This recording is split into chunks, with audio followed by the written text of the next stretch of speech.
Another bipolar weekend in Premier League football, and I say bipolar because I don't know any other word to describe the world's most entertaining league. And yes, it is, because we have Newcastle beating Tottenham.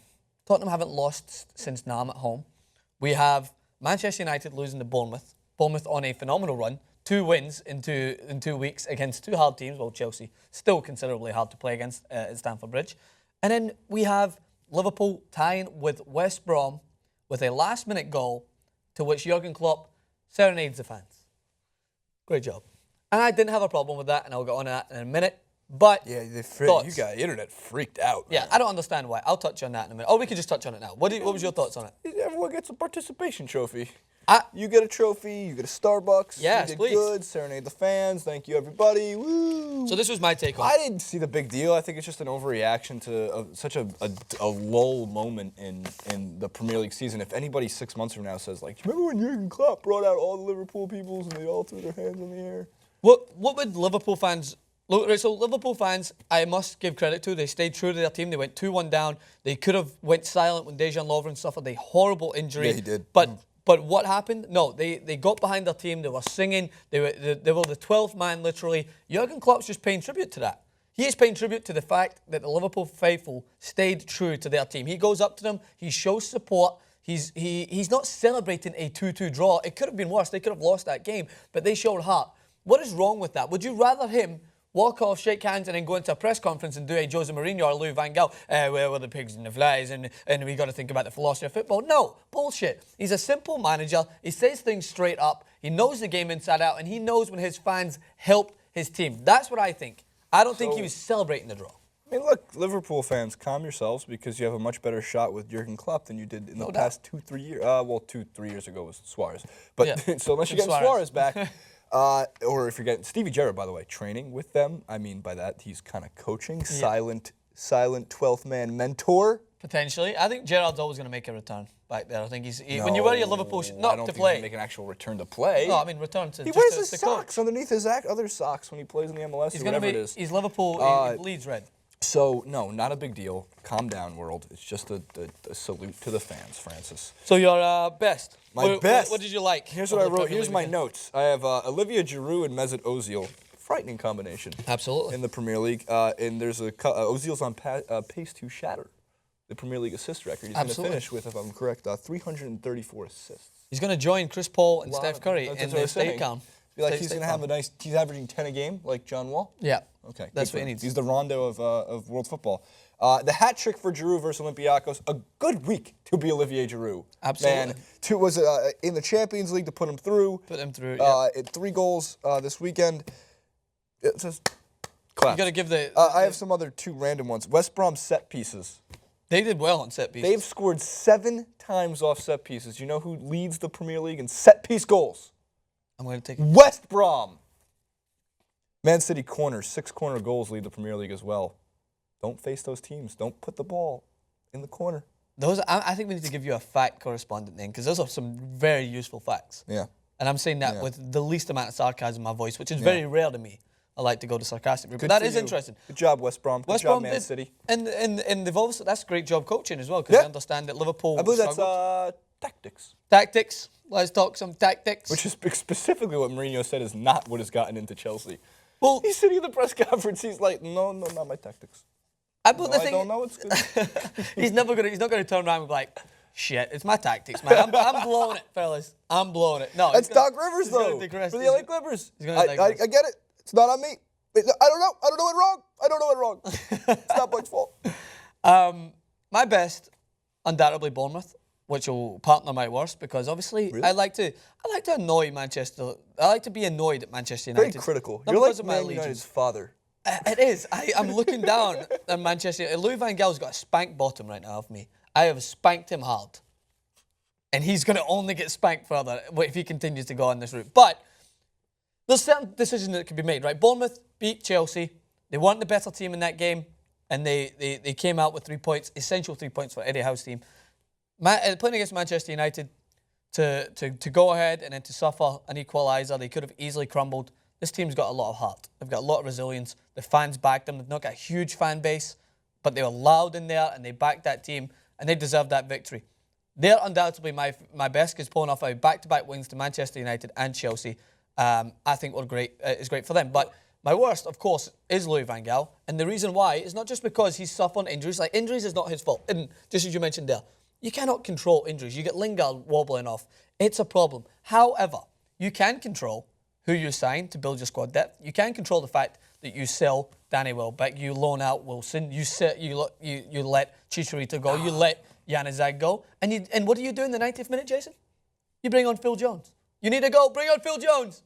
He's going to pull that face. Phil Jones is an insurance company in the United States of America. That's what, and he's an insurance company in defence. He's not going to get you goals. It's next to H&R Block and Geico. He's not going to go out there unless you just. He pulled a philosophical decision in his view. This is all because he brought on a goalkeeper in the World Cup. Who cares? Who really cares anymore? I don't care if you change your goalkeepers for a penalty shootout. It's probably, someone even said it wasn't even his decision. Someone else told him to do it. Who cares? I don't believe any of this bull crap. Football's simple. Stick to it. Build squad depth. Have a striker who you can bring on. Chicharito is banging in goals. Goals galore. He didn't fit in as well at Manchester United. So what do you do? No. Get him out. I'm done with the... Look, what do I know? But I'm done with the, he's not the right fit for Manchester United. Get off your high horse. Like, I get it. You got the money. You can spend all of it. Someone's going to fit. Okay? Absolutely. Just give him a chance. And this is what the Jordy was saying about a year ago with Manchester United, is like they're not giving any of these players like a year to even just get accustomed to a team. Mm-hmm. They bring them in for a year. They don't bang in 20 goals and 20 appearances to like come within the top 5 of Premier League goal scorers, and they loan them back out or they sell them. Mm-hmm. Just raise your players. Exactly. Farm system your players. Barcelona's doing it in La Liga. They're doing a damn good job. They seem fine. Mm-hmm. Manchester United has more the same or more money to use. Go out and get some youth and grow them. I get it. You want to win now. Every team wants to win now, but you are incapable of winning now. The team that you could, the starting 11 that you could feature for, the starting 11 that you could feature for Manchester United on players departed would be Manchester United's starting 11 right now. Yeah. And I'm talking about, obviously I'm going to include guys from way back, like Paul Pogba was let go, another youthful player, and that's not on Van Gaal. You can't keep everybody, but you got to keep somebody. When every person you bring in is a downgrade from everybody you sell, that's not Van Gaal, though. That's who's above him. The board has never. I don't think the board of Manchester United fans. They need a board meeting. Yeah, they need a board meeting. They thoroughly need a board meeting. But this is something on Full-Time Devils that we're saying. It's the second string. Manchester City, of course, they're inconsistent, but they're second string. They can bring in players like Nasri who can't even get a game there, and then when De Bruyne they don't have Aguero at the moment, but they have Boney. Look, they put Aguero, De Bruyne, and I'm missing one. Aguero, De Bruyne, Sterling, right together. I don't know. Are those guys the right fit for each other? Could they play together? Well, no one thought Sterling could play at Man City. And look what happened. He's having a great season. Pretty good year, I think he's having a great season. He's coming clutch in the Champions League specifically. Yeah, so he's been fine. He's been pretty fast too. And I don't think Pellegrini's a great man manager either. But his signings. He was going to get fired last year. And what? He might get fired this year. He might still get fired. If he doesn't win the Premier League this year, Jason, I think he should be fired. He's got the best squad by a country mile. Best squad. Well, yeah. But Arsenal, as much as I heap criticism on them, another good victory. Arsene Wenger, who I do criticise for not signing enough players, he is encompassing the farming system, because you bring back Joel Campbell from the World Cup. I touched on this earlier. Some people disagreed, and that's a fair criticism. People thought that he wasn't being played because he wasn't good enough. But I think he performed well in the World Cup. He stood out to everyone with Costa Rica. Wenger doesn't rush him back in. He doesn't play him at times because you've got players that are playing better. Oxlade-Chamberlain, you get Theo Walcott, a lot of players in that position. And then when those players fall for injury or they fall out of form, he will utilise the players that he's been kind of growing into the system. He loaned Joel Campbell out, got some more experience. He comes in against Olympiacos, has a great game. And then they're able to build without the injuries. Cazorla going out is a huge blow to them. Coquelin going out is a huge blow, but they have at least some players that come in and fill the void. That's, I mean, we keep saying, we said last week, we said the week before, that Arsenal's injuries are going to be their downfall, but they're not. Yeah, not at the moment. It's making the rest of the team, the rest of the players gain the experience, grow a little bit, and be able to fill. They're just plugging holes from what you would think the ship is sinking, but it's sinking, but it's not. It's become a submarine. And let's go. I like what you did there. I could really go a submarine. I had a Jersey Mike's over the weekend. It's the best sub I've ever had in my life. Is it really? So good. So Jersey, I mean, that's a Jen talks about Jersey Mike's all the time. So good. So good. Anyway, and I think we need to round up to pay tribute to our friend the Jordy, who couldn't make it today, who is travelling across, doing big things as always. He couldn't make it today. We have to talk about Newcastle. I mean, they pulled off an emphatic win, back-to-back wins for Newcastle as well. They could have easily got my best. They beat Liverpool and then they beat Tottenham. Two very hard teams to beat at the moment. Tottenham specifically, who are hot in form. Fucking hey, Jordy had the greatest weekend. He I know. Had money on McGregor. He called a first-round knockout, I believe. Yes, he did. Newcastle's won. That's a winning streak. That is a winning streak. You believe that, Jordy? That is a streak. Never seen this man in a winning streak. I'm a little afraid for basically anybody within about 50 square miles. I'm afraid for his liver. Good for you, Jordy. Yeah, he's happy with that. So Newcastle, all credit to them. And of course, plenty more things to talk about in the Premier League. There will be more probably tomorrow or the next day because this is recorded on Monday morning, as we always do. And that means Leicester and Chelsea is going to be going on tonight. I said before, I'm going to say this boldly because this clip will go up. I think Chelsea win. Goodbye, Leicester.